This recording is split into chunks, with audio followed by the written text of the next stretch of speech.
Capítulo 1. Lecciones de la placa Petri, elogio a las células y a los alumnos inteligentes. Problemas en el paraíso. Durante mi segundo día de estancia en el Caribe, cuando me encontraba frente a un centenar de estudiantes de medicina claramente inquietos, me di cuenta de repente de que ninguno de ellos consideraba la isla como un refugio de paz. Para aquellos nerviosos estudiantes, Montserrat no era un remanso de tranquilidad, sino la última oportunidad para cumplir su sueño de convertirse en médicos. Mi clase era geográficamente homogénea, ya que la mayoría eran estudiantes norteamericanos de la costa este, pero había miembros de todas las razas y edades, incluyendo un jubilado de 67 años que estaba impaciente por hacer algo más con su vida. Sus antecedentes eran también muy variopintos: antiguos maestros de la escuela elemental, contables, músicos, una monja e incluso un narcotraficante. Pese a todas sus diferencias, los alumnos tenían dos características en común. La primera, no habían conseguido superar el competitivo proceso de selección que permite el acceso a una de las limitadas plazas de las facultades de medicina norteamericanas. Y la segunda, eran luchadores, empeñados en convertirse en médicos que estaban decididos a que nada impidiera que tuvieran una oportunidad de demostrar sus aptitudes. La mayor parte de ellos se había gastado los ahorros de toda su vida o se había endeudado hasta las cejas para pagar la matrícula y los costes adicionales que suponía vivir en un país extranjero. Muchos estaban solos por primera vez en su vida, ya que habían dejado a su familia, a sus amigos y a sus seres queridos atrás.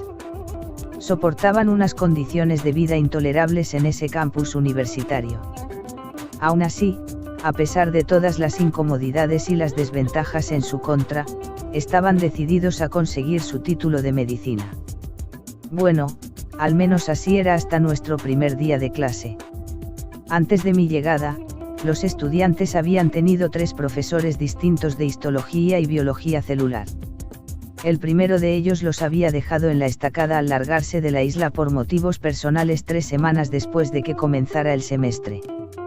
La facultad no había tardado en encontrar un profesor sustituto que trató de volver a empezar, pero por desgracia pidió la baja por enfermedad 3 semanas más tarde. Durante los 15 días previos a mi llegada, un profesor, responsable de otra asignatura, les había estado leyendo algunos capítulos del libro de texto. Como era de esperar, aquello había aburrido a los estudiantes, pero la facultad estaba cumpliendo con su parte al ofrecer el número especificado de horas de clase de la asignatura. Debían cumplirse los requisitos académicos previos establecidos por los examinadores médicos norteamericanos para que los licenciados en esa facultad pudieran ejercer en Estados Unidos. Por 4ª vez en ese semestre, los desanimados estudiantes escucharon a un nuevo profesor. Les hice un breve resumen de mis antecedentes y mis expectativas para ese curso. Les dejé claro que aunque estuviéramos en un país extranjero, no esperaba menos de ellos que de mis alumnos de Wisconsin. Y que ellos tampoco debían desear que lo hiciera, ya que todos los médicos tenían que superar el mismo examen de la Junta Médica para poder ejercer la profesión, sin importar de qué facultad procedieran. Después saqué un fajo de exámenes del maletín y les dije a los estudiantes que les iba a entregar una prueba de autoevaluación. Acababan de dejar atrás la mitad del semestre y yo esperaba que ya hubieran aprendido al menos la mitad del temario de la asignatura. El test que les entregué ese primer día consistía en 20 preguntas tomadas directamente del examen de histología de mitad de semestre de la Universidad de Wisconsin. La clase guardó un silencio sepulcral durante los 10 primeros minutos de examen. Se produjo una oleada de movimientos inquietos que se extendió entre los alumnos con más rapidez que el letal virus del ébola. Para el momento en que se cumplieron los 20 minutos estipulados para el examen, los estudiantes tenían los ojos desorbitados por el pánico. Cuando dije, "Se acabó el tiempo", la ansiedad y el nerviosismo reprimidos estallaron con estrépito en un centenar de conversaciones. Les pedí que guardaran silencio y comencé a leer las respuestas. Las primeras 5 o 6 respuestas fueron acogidas con suspiros contenidos. Las respuestas posteriores a la 10ª pregunta fueron recibidas con gemidos de agonía. La puntuación más alta de la clase fue de 10 preguntas acertadas, seguida de varios estudiantes que habían respondido 7 de manera correcta. Supongo que la mayor parte de los restantes acertó al menos una o dos respuestas. Cuando levanté la vista para dirigirme a ellos, me encontré con un montón de rostros conmocionados. Los luchadores habían descubierto que se encontraban muy por debajo del resto de sus competidores. La mitad del semestre había quedado atrás y tenían que empezar el curso entero de nuevo. Una lúgubre expresión de desesperanza se asentó sobre el rostro de los alumnos, quienes, en su mayor parte, ya tenían serias dificultades con el resto de las arduas asignaturas de la carrera. En cuestión de momentos, la desesperanza se transformó en una silenciosa desesperación. Miré a los estudiantes y ellos me devolvieron la mirada en mitad de un absoluto silencio. Se me hizo una especie de nudo en el estómago. En su conjunto, la clase parecía sacada de una de esas fotos de Greenpeace en las que aparecen foquitas de enormes ojos que están a punto de ser asesinadas a golpes por un comerciante de pieles sin piedad. Se me encogió el corazón. Tal vez el aire salado y las dulces fragancias me hubieran convertido ya en un ser más magnánimo. En cualquier caso y de forma inesperada, me descubrí anunciando que me comprometería a encargarme de que todos y cada uno de los estudiantes estuviesen preparados para el examen final si ellos se comprometían a realizar el esfuerzo necesario. Pude ver cómo el pánico que había brillado momentos antes en sus ojos se transformaba en ilusión cuando se dieron cuenta de que yo estaba verdaderamente dispuesto a hacer todo lo posible para que lo consiguieran. Sintiéndome como un entrenador arrinconado que les da ánimos a sus chicos para el gran partido, les dije que me parecían tan inteligentes como los alumnos a los que había dado clase en Estados Unidos. Les dije que creía que sus compañeros estadounidenses eran sencillamente más eficaces a la hora de memorizar, una cualidad que les permitía sacar mejores calificaciones en las pruebas de admisión de las facultades. Hice también un gran esfuerzo por convencerles de que la histología y la biología celular no eran asignaturas difíciles desde el punto de vista intelectual. Les expliqué que, pese a toda su elegancia, la naturaleza se basa en unos principios operativos muy simples. Les prometí que llegarían a comprender de verdad el funcionamiento celular en lugar de limitarse a memorizar cifras y datos, porque yo les enseñaría los principios más simples de todos los principios simples. Me ofrecía impartirles clases nocturnas adicionales, algo que pondría a prueba su resistencia después de los ya de por sí largos días de clase y prácticas de laboratorio. Los estudiantes tenían una expresión entusiasmada tras los 10 minutos de discurso. Cuando acabó la clase, salieron disparados del aula con la moral por las nubes y decididos a no dejarse vencer por el sistema. Una vez que los alumnos se marcharon, comencé a notar sobre los hombros la pesada carga del enorme compromiso que había adquirido. Comencé a tener dudas. Sabía que un buen número de los estudiantes no estaban cualificados para asistir a una facultad de medicina. Muchos otros eran alumnos competentes cuyos antecedentes no les habían permitido prepararse para semejante desafío. Me preocupaba que mi paraíso isleño acabara convirtiéndose en una frenética y acaparadora escaramuza académica que terminara con el fracaso de mis estudiantes y el mío como profesor. Empecé a pensar en el trabajo que tenía en Wisconsin y de repente me pareció muy sencillo. En Wisconsin solo tenía que dar 8 de las 50 clases que se impartían en la asignatura de histología y biología celular. Había 5 miembros del departamento de anatomía que compartían conmigo las horas lectivas. Aunque el responsable del temario era yo, desde luego, puesto que era yo quien les acompañaba durante las prácticas de laboratorio. Se suponía que debía encargarme de responder cualquier pregunta de los estudiantes relacionada con la asignatura. Pero, conocer el temario y dar clases no es ni parecido. Tenía un fin de semana de 3 días para evaluar la situación que yo mismo había creado. Si me hubiera enfrentado a una crisis semejante en casa, mi personalidad tipo A me habría dejado subiéndome por las paredes, como reza el dicho. Curiosamente, mientras permanecía sentado junto al agua para contemplar la puesta de sol caribeña, esa angustia se transformó sin más en una excitante aventura. Comencé a sentirme entusiasmado al darme cuenta de que, por primera vez en mi vida como profesor, era el único responsable de esa asignatura principal, que ya no tendría que avenirme al estilo y las restricciones de los programas de enseñanza estipulados.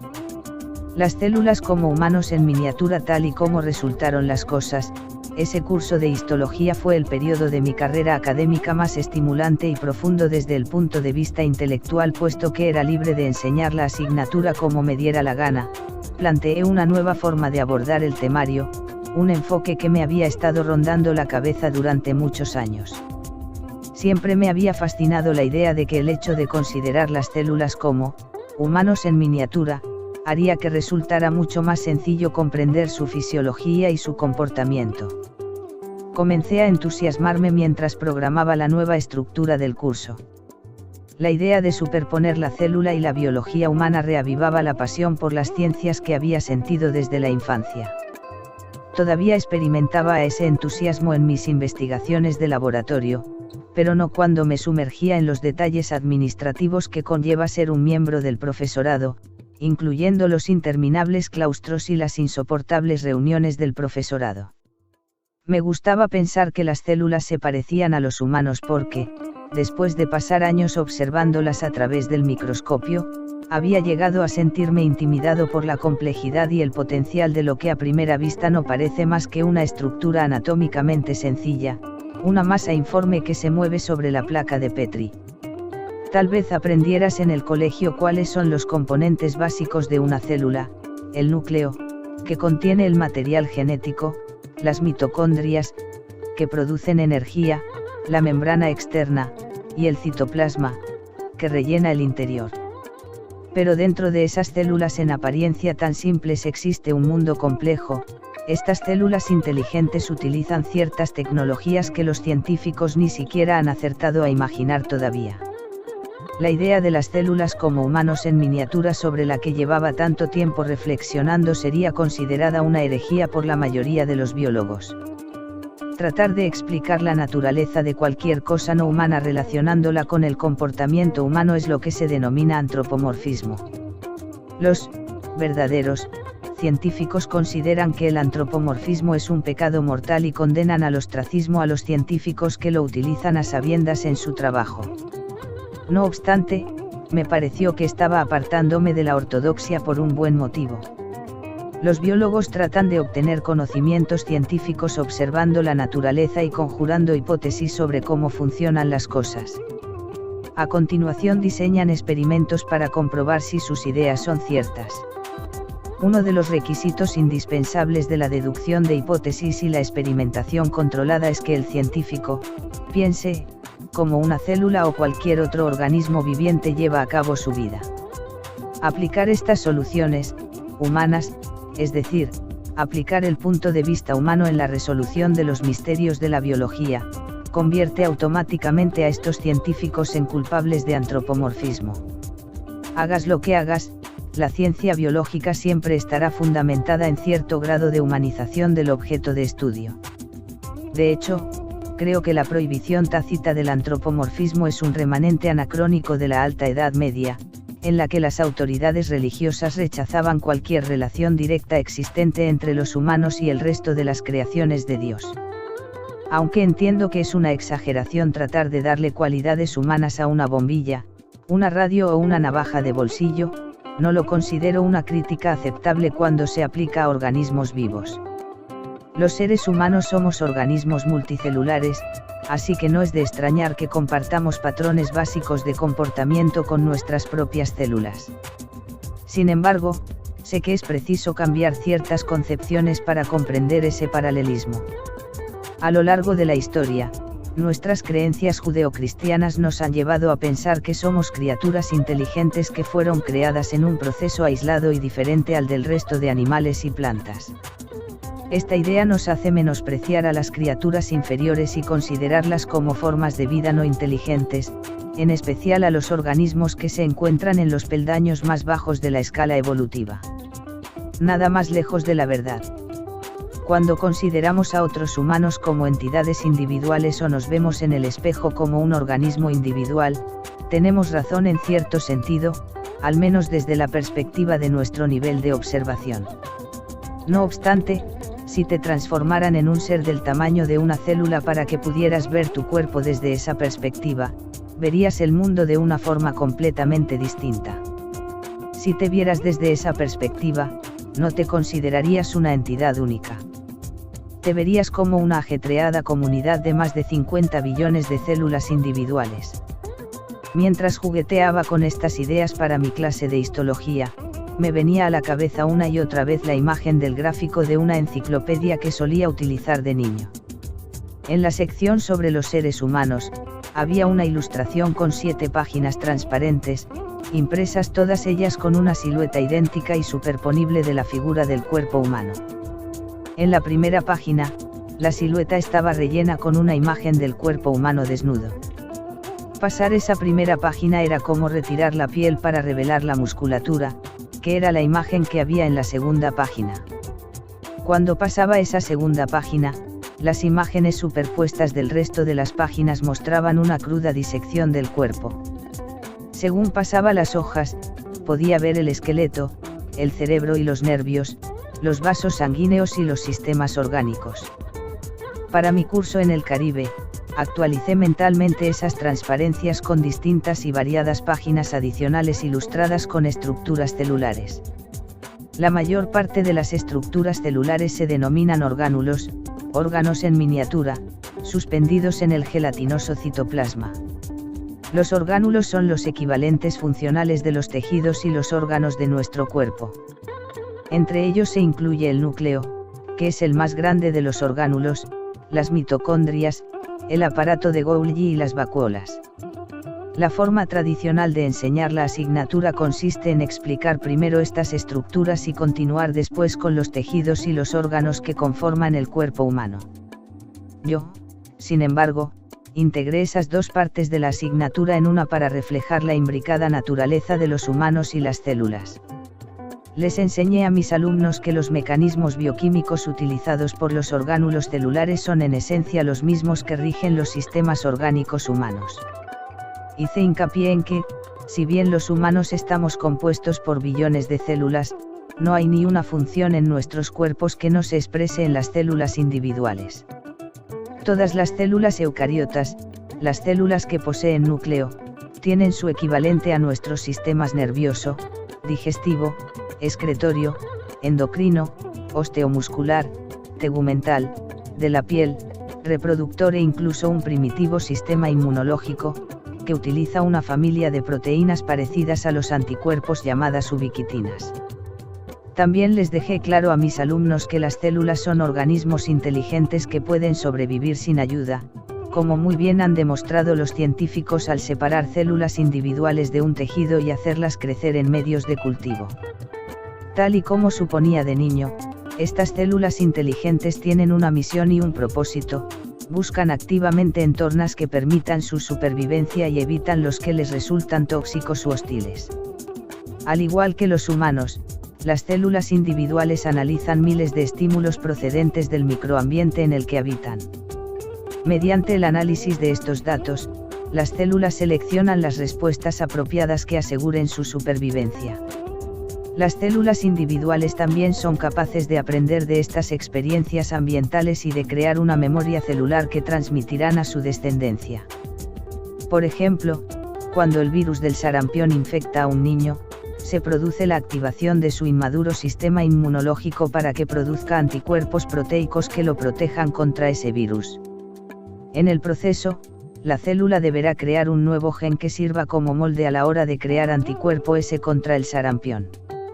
El primer paso a la hora de generar anticuerpos específicos contra el sarampión tiene lugar en el núcleo de las células inmaduras del sistema inmunitario.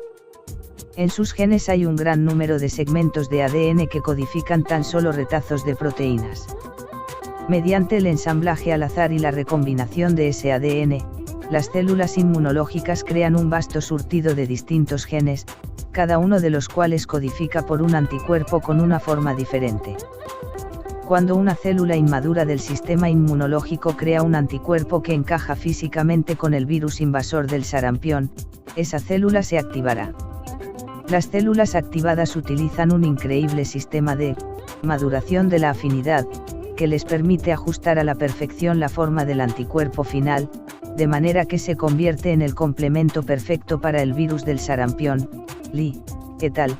2003, Adams, et al. 2003. Mediante un proceso denominado hipermutación somática, las células inmunológicas activadas producen centenares de copias del gen del anticuerpo original. No obstante, cada nueva versión del gen sufre una pequeña mutación, de forma que codificará por un anticuerpo ligeramente diferente. La célula selecciona la variante del gen que produce el anticuerpo que mejor encaja. Esta versión seleccionada del gen también se somete a repetidas rondas de hipermutación somática para esculpir aún mejor la forma del anticuerpo a fin de que éste se transforme en el complemento físico, perfecto, del virus del sarampión. Et al. 2003, Blanden y Stl. 1998, Díaz y Casali, 2002, Girhart 2002. Cuando los anticuerpos S creados se fijan al virus, inactivan al invasor y lo marcan para su destrucción, protegiendo de esta manera al niño de los estragos causados por el sarampión. Las células retienen una memoria genética de este anticuerpo, de manera que si en el futuro el individuo se ve expuesto al sarampión, inician de inmediato una respuesta inmunológica protectora. El nuevo gen del anticuerpo se transmite también a la descendencia de las células cuando éstas se dividen. Esta increíble hazaña de ingeniería genética tiene una importancia crucial, ya que representa un mecanismo inherente e inteligente de evolución celular. Stl. et al. 1998. Los orígenes de la vida. Las células inteligentes se vuelven más inteligentes. No debería resultar extraño que las células sean tan inteligentes. Los organismos unicelulares fueron las primeras formas de vida en este planeta. Los restos fósiles demuestran que ya estaban aquí 600 millones de años después de que se formara el planeta. Durante los siguientes 2750 millones de años de historia de la Tierra, tan solo los organismos unicelulares de vida independiente e inteligente, bacterias, algas y protozoos parecidos a las amebas poblaban el mundo. Hace alrededor de 750 millones de años, cuando aparecieron los primeros organismos multicelulares, animales y plantas, estas células descubrieron una forma de volverse más inteligentes. Las formas de vida multicelular fueron al principio comunidades aisladas o colonias de organismos unicelulares.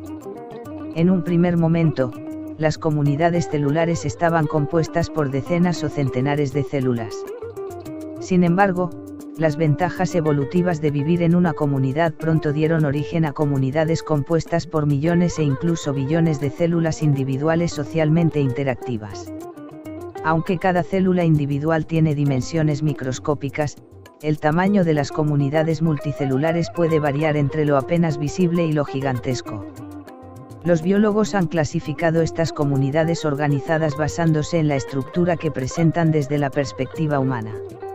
A pesar de que dichas comunidades parecen unidades individuales a simple vista, un ratón, un perro, un humano, son en realidad asociaciones altamente organizadas de millones y billones de células. La tendencia evolutiva hacia comunidades cada vez mayores no es más que un reflejo del imperativo biológico de la supervivencia. Cuanto mejor perciba un organismo el medio que lo rodea, más oportunidades tendrá de sobrevivir. Cuando las células se agrupan, aumentan su consciencia del entorno de modo exponencial. Si a cada célula se le asignara de forma arbitraria un nivel de percepción X, entonces cada organismo colonial tendría en conjunto una percepción potencial de al menos X multiplicado por el número de células que forman la colonia. A fin de sobrevivir en un medio tan denso, las células crearon entornos estructurados. Estas sofisticadas comunidades se dividieron el trabajo con más precisión y efectividad que los siempre cambiantes organigramas que tan indispensables resultan en las grandes corporaciones. Demostró ser más eficaz para las comunidades asignar determinadas tareas especializadas a las células individuales. Durante el desarrollo de las plantas y animales, las células comienzan a adquirir esas funciones especializadas ya en la fase embrionaria. El proceso citológico de especialización permite a las células formar los órganos y tejidos específicos del cuerpo. Con el paso del tiempo, este patrón de diferenciación, es decir, la distribución del trabajo entre los miembros de una comunidad, comenzó a incluirse en los genes de todas y cada una de las células de la comunidad, lo que incrementó de forma significativa la eficiencia y la capacidad para la supervivencia del organismo. En organismos más grandes, por ejemplo, tan solo un pequeño porcentaje de las células está implicado en la asimilación y la respuesta a estímulos externos. Ese es el papel de los grupos de células especializadas que conforman los tejidos y los órganos del sistema nervioso. La función de este sistema es percibir el entorno y coordinar el comportamiento del resto de las células que conforman la enorme comunidad celular. La división del trabajo entre las células de una comunidad ofrece una ventaja más para la supervivencia. La eficacia de este sistema permite que haya un mayor número de células que sobreviven con menos. Recuerda el viejo dicho, donde comen dos, comen tres. O reflexiona sobre lo que costaría construir un edificio de 2 habitaciones en comparación con lo que costaría un apartamento de 2 habitaciones en un complejo de 100 de apartamentos. Para sobrevivir, cada célula necesita consumir cierta cantidad de energía. La energía ahorrada por los seres individuales de una comunidad contribuye tanto a aumentar la supervivencia como a proporcionar una mejor calidad de vida. En el capitalismo norteamericano, Henry Ford vio la ventaja táctica implícita en la distribución del esfuerzo común y la utilizó para crear su sistema de cadenas de montaje en la fabricación de coches. Antes de que Ford tuviera semejante idea, un pequeño grupo de trabajadores multidisciplinares habría requerido 1 semana o 2 para construir un único automóvil.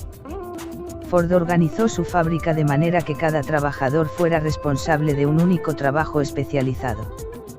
Colocó un buen número de estos trabajadores especializados en una larga fila, la cadena de montaje, y pasó el coche en desarrollo de un especialista a otro. La eficacia de la especialización del trabajo le permitió a Ford producir un automóvil nuevo cada 90 minutos, y no cada varias semanas. Por desgracia, olvidamos, convenientemente que la cooperación es necesaria para la evolución cuando Charles Darwin sacó a relucir una teoría radicalmente distinta sobre el origen de la vida. Hace alrededor de 150 años, Darwin llegó a la conclusión de que los organismos vivos se ven involucrados en una constante lucha por la supervivencia. Para Darwin, la lucha y la violencia no son solo una parte de la naturaleza animal, y por tanto de la humana, sino la fuerza principal que subyace tras todos los avances evolutivos. En el capítulo final de El origen de las especies por la selección natural o el mantenimiento de las razas favorecidas en la lucha por la existencia, Darwin habla de una inevitable lucha por la existencia, y de que la evolución está condicionada por la guerra de la naturaleza, del hambre y de la muerte. Relaciona esto con la noción darwiniana de que la evolución es aleatoria y tendrá su mundo, con dientes y garras ensangrentados, como tan poéticamente lo describió Tennyson, un mundo caracterizado por una serie de sangrientas y superfluas batallas por la supervivencia. La evolución sin garras ensangrentadas. Aunque Darwin es el evolucionista más famoso, el primer científico que consideró la evolución como un hecho científico fue el distinguido biólogo francés Jean-Baptiste de Lamarck, 1809, 1914, 1963. Incluso Ernst Mayr, el artífice principal del neodarwinismo, una modernización de la teoría de Darwin que incorpora la genética molecular del siglo XX, admite que Lamarck fue el pionero. En su conocido libro de 1970, Evolution and the Diversity of Life, Mayr, 1976, escribe: me parece que Lamarck tiene mucho más derecho a reclamar el título de descubridor de la teoría de la evolución, como de hecho así lo consideran muchos historiadores franceses. Fue el primer autor que dedicó todo un libro a presentar una teoría de la evolución de los organismos. Fue el primero en presentar el sistema animal al completo como un producto de la evolución. Lamarck no solo presentó su teoría 50 años antes que Darwin, sino que también ofreció una teoría mucho menos violenta sobre los mecanismos evolutivos.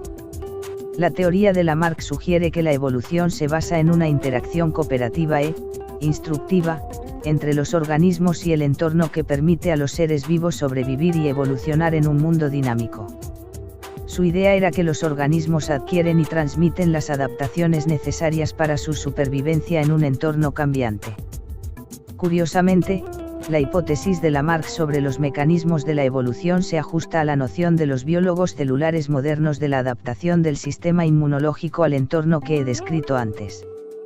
La teoría de Lamarck se convirtió en un objetivo inmediato de la Iglesia. La idea de que los humanos evolucionamos a partir de formas de vida inferiores se consideró una herejía. Lamarck también sufrió el desprecio de sus colegas científicos, quienes, como creacionistas, ridiculizaron sus teorías. El biólogo evolucionista alemán, August Weismann, ayudó a condenar a Lamarck al anonimato cuando trató de probar la teoría de Lamarck de que los organismos transmiten los rasgos orientados a la supervivencia adquiridos mediante la interacción con el medio. En uno de sus experimentos, Weismann les cortó la cola a varios ratones de ambos sexos y los emparejó. Weismann arguyó que si la teoría de Lamarck era cierta, los padres deberían transmitir la falta de cola a las futuras generaciones. La primera generación de ratones nació con cola. Weismann repitió el experimento durante 21 generaciones más, pero ningún ratón nació sin cola, de modo que llegó a la conclusión de que la teoría de Lamarck sobre la herencia era incorrecta. Sin embargo, el experimento de Weismann no era una verdadera prueba de la teoría de Lamarck. Este sugería que los cambios evolutivos se producían en inmensos periodos de tiempo, según la biógrafa 1. J. Jordanova. En 1984, Jordanova escribió que la teoría de Lamarck se apoyaba en cierto número de proposiciones, entre las que se incluye: las leyes que rigen a los seres vivos han dado origen a formas complejas a lo largo de inmensos periodos de tiempo. Jordanova, 1984. Está claro que los 5 años de experimentos de Weismann no son tiempo suficiente para demostrar esta teoría. Un fallo aún más crucial en su experimento se debe a que Lamarck jamás afirmó que todos los cambios experimentados por un organismo se transmitieran a la descendencia. Lo que Lamarck dijo es que los rasgos se transmiten a la descendencia, como las colas, cuando son necesarios para la supervivencia. Aunque Weismann no creyó que los ratones necesitaran la cola, nadie les preguntó a los ratones si creían que su cola les resultaba necesaria para sobrevivir.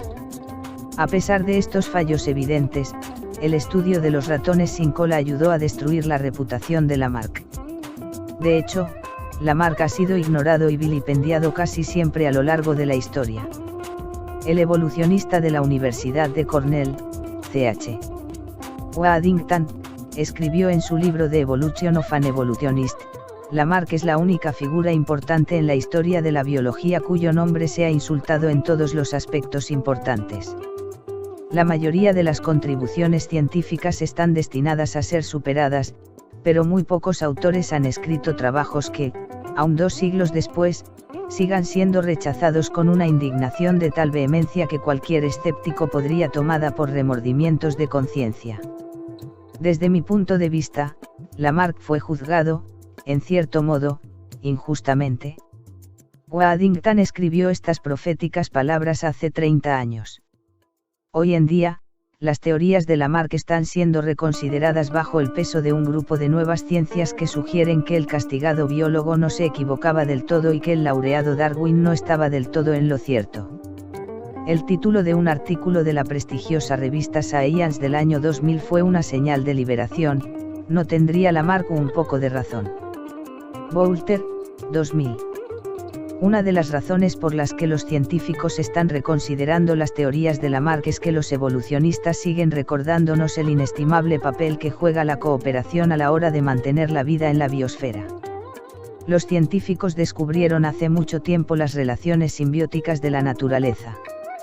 En el libro Darwin S. Blind Spot, escrito en 2002 por el físico británico Frank Ryan, registra un buen número de estas relaciones, incluyendo la de una gamba amarilla que consigue comida mientras su compañero el pez gobio la protege de sus depredadores, y la de una especie de cangrejo ermitaño, que transporta una anémona rosa sobre su concha. A los peces y a los pulpos les gusta alimentarse de cangrejos ermitaños, pero cuando se acercan a esta especie en particular, la anémona dispara sus coloridos tentáculos llenos de dardos microscópicos de veneno, y pican al potencial depredador, alentándolo a buscar su alimento en otra parte. La anémona guerrera también consigue algo de esa relación, ya que se alimenta de los restos de comida del cangrejo. No obstante, hoy en día, la comprensión de la cooperación en la naturaleza es mucho más profunda que la que se obtiene mediante la simple observación. Los biólogos son cada vez más conscientes de que los animales han coevolucionado, y de que continúan coexistiendo, mediante diversos conjuntos de microorganismos necesarios para la salud y el desarrollo normal, dice un reciente artículo de Science titulado "Seguimos adelante gracias a una pequeña ayuda de nuestros pequeños amigos, Ruby, et al., 2004. El estudio de estas relaciones se enseña ahora en un campo de rápido crecimiento llamado biología de sistemas. Por irónico que parezca, en las pasadas décadas nos han enseñado a declarar la guerra a los microorganismos con todos los métodos a nuestro alcance, desde los jabones antibacterianos hasta los antibióticos. Pero ese mensaje tan simplista no toma en cuenta el hecho de que hay muchas bacterias esenciales para nuestra salud.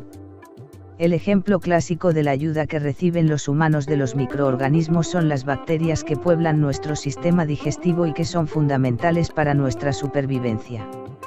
Las bacterias de nuestro estómago y nuestro tracto intestinal ayudan a digerir la comida y permiten la absorción de vitaminas indispensables para la vida. Esta cooperación entre humanos y microorganismos es la razón de que el uso indiscriminado de antibióticos sea perjudicial para nuestra supervivencia. Los antibióticos son asesinos indiscriminados, matan bacterias necesarias para la vida con tanta eficacia como matan a las dañinas. Los recientes avances de la genética han revelado un mecanismo adicional de cooperación entre las especies. Resulta que los organismos vivos entran a formar parte de una comunidad celular compartiendo sus genes. Hasta ahora se creía que los genes solo se transmitían a la descendencia de un organismo individual a través de la reproducción. En la actualidad los científicos han descubierto que los genes se comparten no solo entre los miembros individuales de una especie, sino también entre miembros de distintas especies. La distribución de la información mediante la transferencia genética acelera el proceso de evolución, ya que los organismos pueden adquirir experiencias aprendidas por otros organismos. Nitz, et al., 2004, Penisi, 2004, Boucher, et al., 2003, Dut-Taipan, 2002, Gogarten, 2003. Debido a esta distribución de genes, los organismos ya no pueden considerarse como entidades aisladas, no hay muros entre las especies. Daniel Drell, director del programa del Departamento de Energía del Genoma Microbiano, dijo en Science, 2001, 294, 1634. Ya no podemos decir tranquilamente que es una especie. Penisi, 2001. La distribución de los genes no es una casualidad. Es el método que emplea la naturaleza para incrementar la supervivencia de la biosfera. Tal y como expuse con anterioridad, los genes no son más que una memoria física de las experiencias aprendidas por los organismos. El recientemente reconocido intercambio de genes entre las especies disemina esas memorias y, en consecuencia, influye en la supervivencia de todos los organismos que constituyen la comunidad de la vida. Ahora que somos conscientes de este mecanismo de transferencia de genes entre individuos de la misma y de distintas especies, los peligros de la ingeniería genética han quedado en evidencia. Por ejemplo, chapucear con los genes del tomate tal vez tenga consecuencias no solo para ese tomate, sino para toda la biosfera, y de forma que ni siquiera podemos llegar a imaginar. Ya hay estudios que demuestran que cuando los humanos digieren alimentos modificados genéticamente, los genes creados de forma artificial se transfieren al organismo y alteran las bacterias beneficiosas que residen en el intestino. Geratillo, 2004, Nedeud, et al., 2004. De forma similar, los genes que se transfieren entre las cosechas agrícolas manipuladas genéticamente y las especies nativas de los alrededores han dado lugar a las superweeds, malas hierbas altamente resistentes a herbicidas, Maelias, 2003, Haywood, et al., 2003, Desplanque, et al., 2002, Spencer y Snow, 2001. Los ingenieros genéticos nunca tuvieron en cuenta la transferencia genética cuando introdujeron organismos genéticamente modificados en el entorno. Ahora comenzamos a experimentar las calamitosas consecuencias de este descuido, ya que los genes artificiales se están extendiendo y modificando a otros organismos del entorno, Batrud, et al., 2004. Los evolucionistas genéticos advierten que si fracasamos a la hora de aplicar las lecciones de nuestro destino genético común, algo que debería enseñarnos la importancia de la cooperación entre todas las especies, pondremos en peligro la existencia humana. Debemos dejar atrás la teoría darwiniana, que resalta la importancia de los individuos, y acoger una que enfatice la importancia de la comunidad. El científico británico Timothy Lenton ha dado pruebas de que la evolución depende más de la interacción entre especies que de la interacción entre individuos de una misma especie. La evolución se convierte así en una cuestión de supervivencia de los grupos más adaptados, y no de los individuos más adaptados. En 1998, en un artículo de Nature, Lenton escribe que en lugar de concentrarnos en los individuos y en su papel en la evolución, deberíamos considerar la totalidad de los organismos y su entorno natural para comprender plenamente qué rasgos serán los dominantes y se transmitirán a la descendencia. Lenton, 1998. Lenton suscribe así la hipótesis sobre Gaia de James Lovelock, que sostiene que la Tierra y todas sus especies conforman en conjunto un organismo vivo e interactivo. Aquellos que apoyan esta teoría afirman que manipular el equilibrio de ese superorganismo llamado Gaia, ya sea destruyendo las selvas, reduciendo la capa de ozono o alterando organismos mediante ingeniería genética, puede poner en peligro su supervivencia y, en consecuencia, la nuestra. Recientes estudios financiados por el Consejo Británico de Investigación Medioambiental respaldan esa preocupación. Thomas, et al., 2004, Stevens, et al., 2004. Aunque se han producido 5 extinciones en masa a lo largo de la historia de nuestro planeta, todas ellas se creen causadas por agentes extraterrestres, tales como el choque de un meteorito contra la Tierra.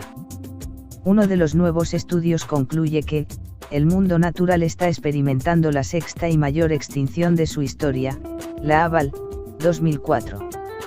En esta ocasión, sin embargo, la causa no será extraterrestre. Según Jeremy Thomas, uno de los autores del estudio, hasta donde sabemos, esta estará causada por un organismo animal, el hombre.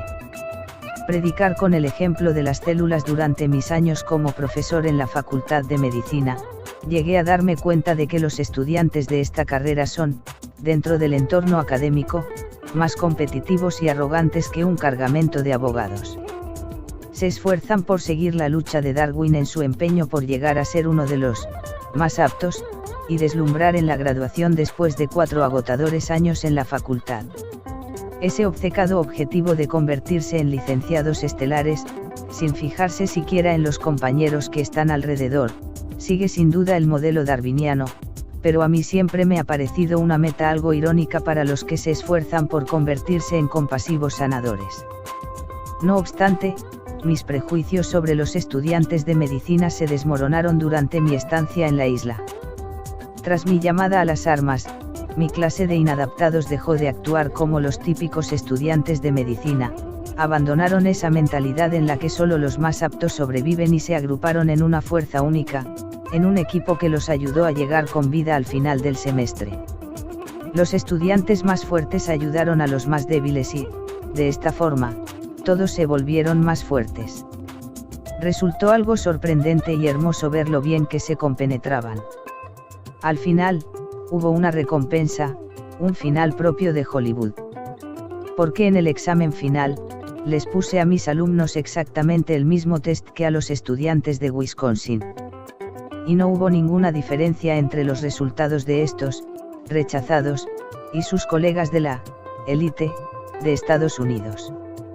Muchos estudiantes declararon con orgullo más tarde, cuando volvieron a casa y se encontraron con los compañeros que asistían a las facultades norteamericanas, que comprendían mucho mejor los principios que gobernaban la vida de las células y de los organismos.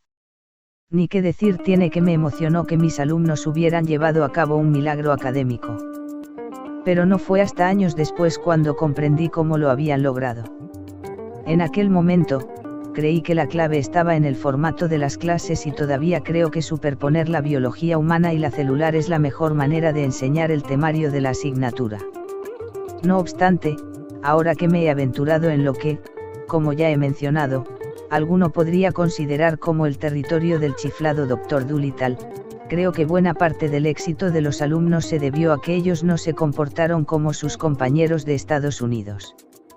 En lugar de imitar a los inteligentes estudiantes de medicina estadounidenses, imitaron el comportamiento de las células inteligentes y se unieron para formar un grupo aún más listo. No les dije a mis alumnos que estructuraran sus vidas en función de la vida celular, porque todavía estaba inmerso en el método de enseñanza científico y tradicional. Pero me gustaría pensar que siguieron esa dirección de forma intuitiva después de escuchar cómo elogiaba la capacidad de cooperación de las células para formar organismos más complejos y prósperos. No lo sabía en aquel momento, pero ahora creo que otra de las razones del triunfo de mis alumnos fue que no dejé de elogiar a las células. Elogié también a los alumnos. Necesitaban escuchar que eran estudiantes de primera categoría para creer que podían actuar como tales. Como detallaré en los próximos capítulos, muchos de nosotros ponemos límites a nuestras vidas no porque sea necesario hacerla, sino porque creemos que debemos hacerla. Pero me estoy adelantando. Baste decir que después de 4 meses en el paraíso, dando clases de una forma que clarificaba mis ideas acerca de las células y de las lecciones que les enseñan a los humanos, ya estaba en el camino hacia la comprensión de la nueva biología, que deja por los suelos tanto al derrotismo genético y a la programación paternal como a la supervivencia darwiniana de los más aptos.